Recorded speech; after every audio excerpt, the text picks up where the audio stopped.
지난 시간에는 다양한 성서 해석 방법들을 의미의 위치에 대한 이해와 관련하여 살펴보았습니다. 의미가 어디에 있다고 보느냐에 따라서 다른 방법들이 선택되고 사용되는데요. 그에 따라서 크게 보자면 역사비평, 문학비평, 독자 참여적 읽기라는 방법들이 개발되고 발전되어 왔음을 말씀드렸습니다. 그런데 이러한 방법의 발전은 철학의 발전과도 관련되어 있습니다. 특히 철학 가운데 인식론이라는 분야가 있습니다. 문자 그대로 인식에 관한 이론입니다. 우리가 무엇을 인식할 때 어떤 일이 일어나느냐, 우리가 우리 옆에 있는 어떤 대상을 알 때, 인지할 때, 인식할 때 우리 안에서 무슨 일이 일어나느냐, 이 질문에 답하려고 하는 것이 인식론입니다. 역사비평의 배후에는 경험주의의 인식론이 있습니다. 경험주의자들은 우리의 모든 인식은 수동적인 것이라고 생각했습니다. 어떤 대상이 우리에게 비추는 대로 우리는 그대로 수동적으로 받아들일 뿐이라는 거죠. 그래서 가장 뛰어난 인식은 완전히 백지장과 같은 상태가 되어서 마치 백지장에 그림이 와서 찍히듯이 파악하는 것이 가장 정확한 인식이라고 생각한 것입니다. 그런데 우리가 살다 보니까 우리의 마음이 백지와 같지 않고 여러 가지로 오염이 많이 되어 있어요. 그래서 대상을 있는 그대로 받아들이지 못합니다. 베이컨은 우리 안에 들어있으면서 정확한 인식을 왜곡시키는 여러 가지 우상들이 있다고 보았습니다. 종족의 우상, 극장의 우상, 동굴의 우상, 시장의 우상, 이런 건데요.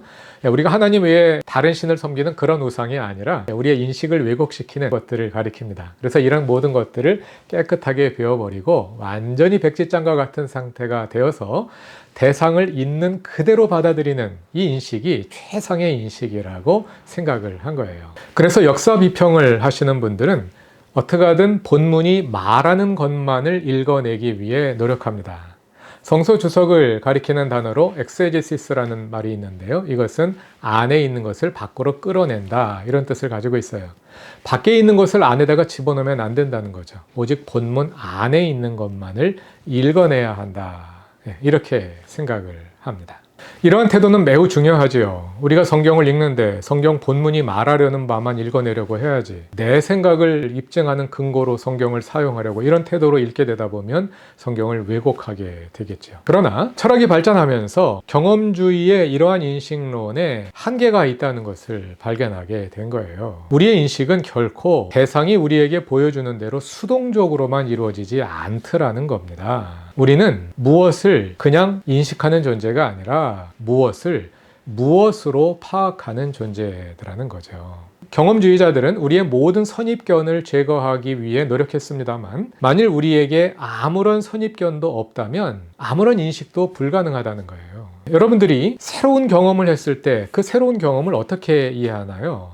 이미 알고 있는 것을 바탕으로 이해합니다. 그것과 비슷한 이런 것과 비교해서 이런 것 아닐까 하고 인식을 시작하죠. 그런데 다가가 보니까 그것이 아니구나 하면서 그것에 대한 바른 인식으로 발전해 가는 거잖아요. 어떤 선이해가 없이는 아무것도 이해할 수가 없다는 거예요. 이것이 현상학의 인식론입니다. 우리의 모든 인식에는 주체가 함께 참여한다는 것입니다.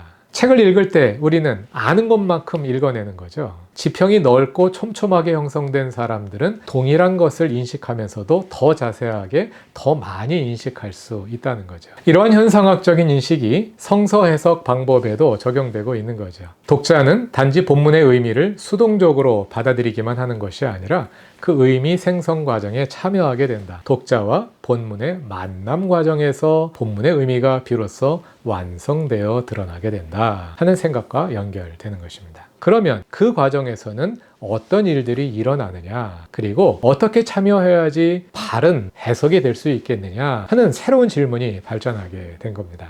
독자 참여 해석 가운데 하나인 독자 반응 비평이 처음 제시되었을 때 그것을 가리켜서 독서 현상학이라고 부르기도 했거든요. 그것과 관련되어 있습니다. 성서 해석 방법들의 배후에 있는 이런 이론적인 토대들을 염두에 두고 생각할 때 우리는 어떠한 태도로 성경을 읽는 것이 가장 바람직한 것이라고 말할 수 있을까요? 먼저는 성경 본문이 말하는 바만 읽어내려고 최선을 다하는 겁니다. 둘째는 그럼에도 불구하고 거기에는 우리의 관점이 작용할 수밖에 없다는 것을 인정하는 것입니다. 내가 아무리 최선을 다해서 본문이 말하려는 바만 읽어내려고 노력했더라도 거기에는 나의 관점이 들어가 있다는 것이죠. 그러므로 나의 해석을 결코 절대화할 수 없다는 거예요.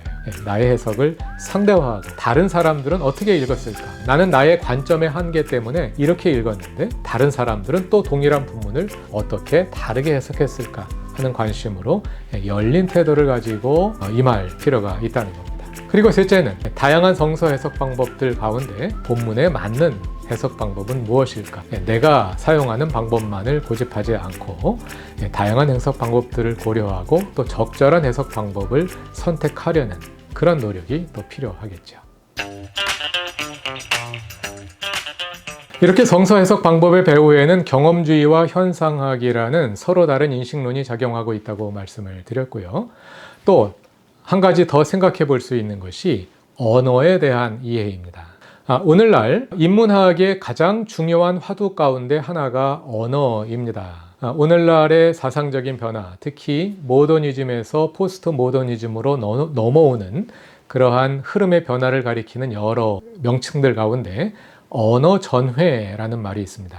인문학자들의 모든 관심이 언어로 집중되었다는 거예요. 그리고 언어에 대한 생각의 변화가 철학사조의 인문학에 큰 변화를 일으켰다는 겁니다. 이것이 성서 해석 방법과도 관련되어 있습니다.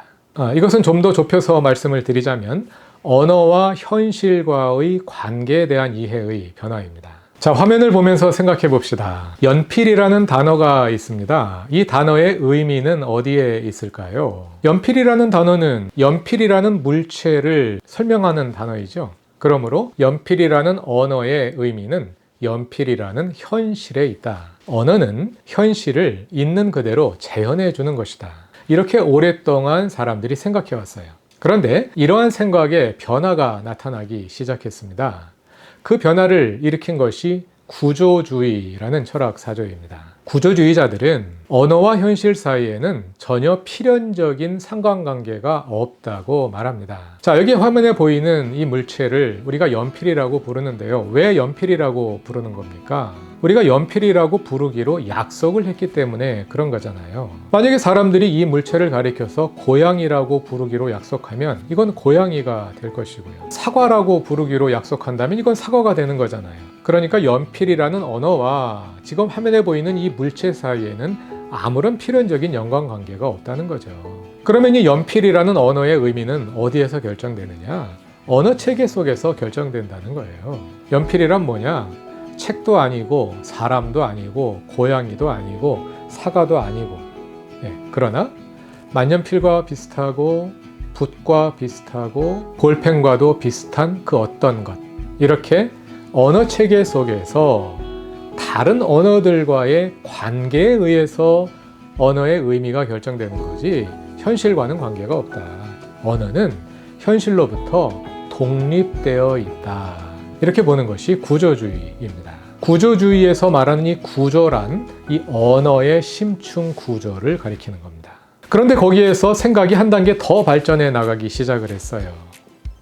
과거에는 현실이 언어를 결정한다고 생각했는데 자세하게 관찰을 해보니까 거꾸로 언어가 현실을 구성하기도 하더라는 거예요.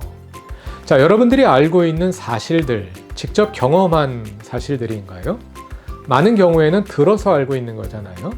역사책에서 보고 신문에서 보고 알고 있는 사실들이죠. 언어가 사실을 구성하고 있어요. 그래서 많은 경우에는 우리가 사실을 잘못 알고 있는 경우가 있습니다. 그리고 동일한 사실을 다르게 알고 있는 경우가 있어요. 우리가 알고 있는 모든 사실들은 언어가 구성한 사실들이거든요. 이렇게 언어가 현실을 구성하는 능력, 담론이 현실을 구성하는 이 현상, 여기에 주목한 것이 탈구조주의입니다. 자, 이렇게 구조주의를 중심으로 그 전과 후로 언어와 현실에 대한 이해가 달라져 왔는데요. 이러한 이해의 변화가 성서 해석 방법에도 그대로 적용됩니다. 역사 비평은 구조주의 이전의 언어 이해를 반영합니다. 언어와 현실의 관계를 그대로 본문과 저자의 관계에 적용해 볼 수 있겠지요. 역사 비평은 저자가 의미를 결정한다고 생각합니다. 현실이 언어를 결정한다고 생각하는 거죠. 그것이 역사 비평입니다. 구조주의는 언어가 현실로부터 독립되어 있다고 말하지요. 그것과 비슷하게 본문은 저자로부터 독립되어 있다고 보는 생각이 문학 비평의 토대에 있습니다. 그런가 하면 독자 참여 해석은 탈구조주의적인 관점과 통하는 바가 많이 있습니다. 독자는 본문이 또는 실제 저자가 말하는 말을 그냥 수동적으로 받아들이는 데서 끝나는 것이 아니라 독자가 본문과 함께 의미를 구성하게 된다. 의미 형성에 참여하게 된다 하고 보는 것입니다. 자, 이렇게 다양한 성서 해석 방법들의 배후에 여러 가지 다른 철학의 관점들이 있는 것을 확인했습니다. 아마 어떤 분들은 왜 성서학의 배후에 철학이 들어와 있는지 의아하게 생각하시는 분들도 있을 거예요. 그런데 철학이라는 것이 특별한 것이 아니라 많은 사람들이 생각하는 것을 이론적으로 체계화해 놓은 것이 철학입니다. 가만히 생각해 보시면 여러분 자신도 경험주의자든지 현상학자이든지 아니면 구조주의나 탈구조주의를 따르는 사람이든지 아마 그 가운데 하나가 내 생각과 통한다는 것을 아시게 될 겁니다. 그것을 이론화해 놓은 것이 철학인 것이죠.